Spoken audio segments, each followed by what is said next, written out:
They've been called evil, satanic, even insane. They've infiltrated every sector of our society. They could be a coworker, a relative, even your best friend.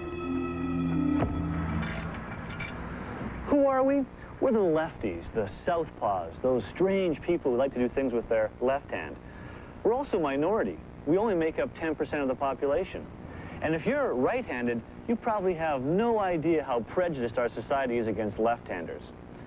Don't believe me? Then just look around. We shake hands with the right hand.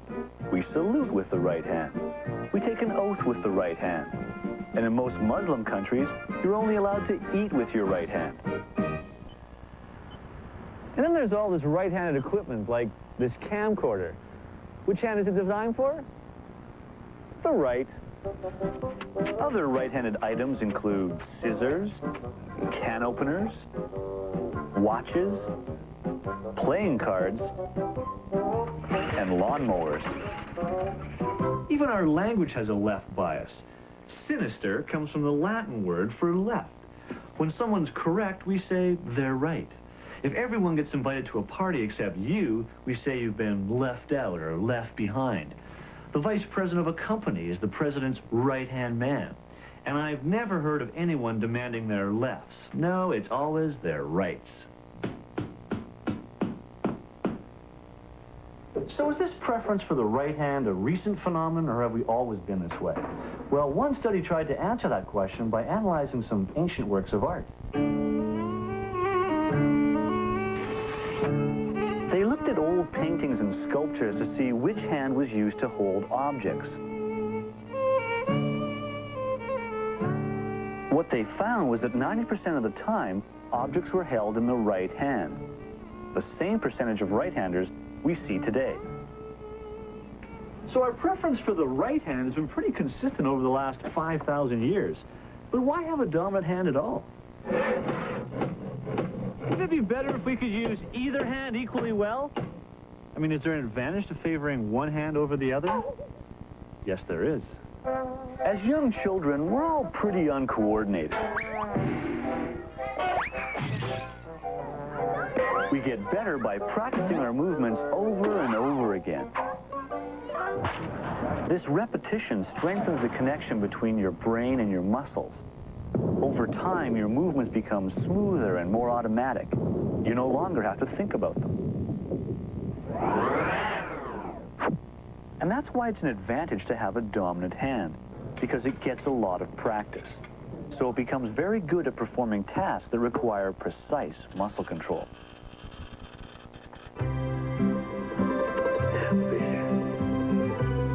If you used both hands for every task, you'd actually be at a disadvantage. Because instead of developing one very coordinated hand, you'd end up with two hands of equal but rather average ability.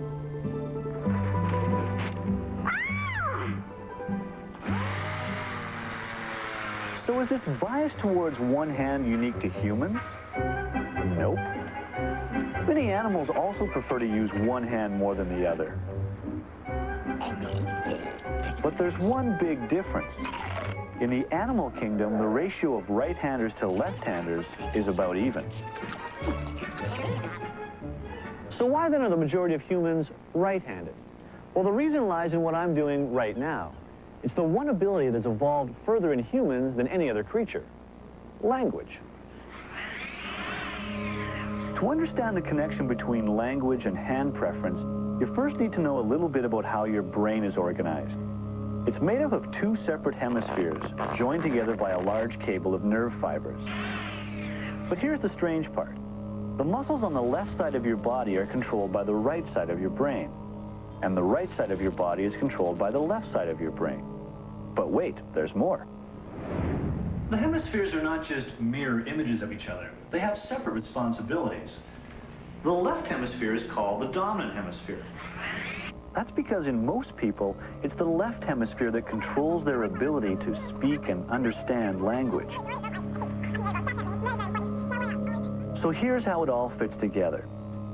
In right-handed people, Their right hand is controlled by their left brain, the same hemisphere that also controls their language skills.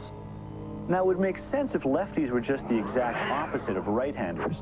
Language skills controlled by their right brain, so they prefer to use their left hand. Unfortunately, it's not that simple. Some lefties do have their language skills in their right brain, but some have them in their left, and some have them spread across both hemispheres. The bottom line is we seem to have a logical explanation for why most humans are right-handed. What we haven't found is what causes a consistent 10% of the population to prefer their left hand. So the reason why some people are left-handed is still a mystery. But regardless of the cause, we lefties will remain neglected, misunderstood, and left to struggle in a right-hander's world. Ha, look at this. Another example of a right-handed tool.